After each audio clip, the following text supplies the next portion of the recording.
Околу 1600 лекари и медицински сестри се уште чекаат да добијат договор на неопределено време.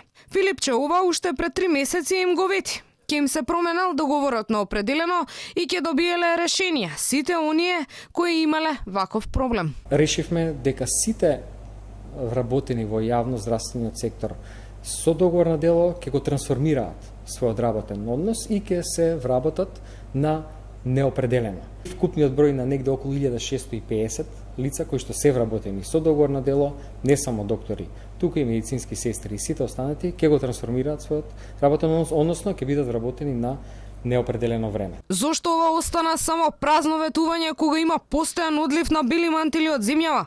Од Министерството за здравство молк.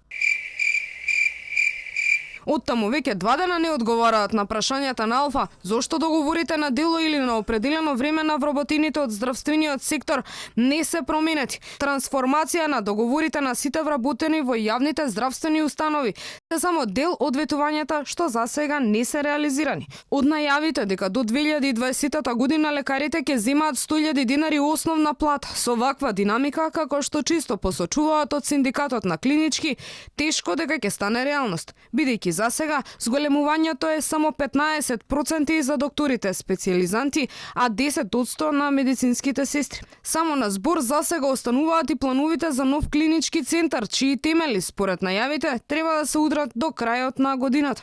Во меѓувреме Филипче како претседател на Комисијата за здравство на СДСМ се шета низ градовите и најавува нови капитални инвестиции во здравството.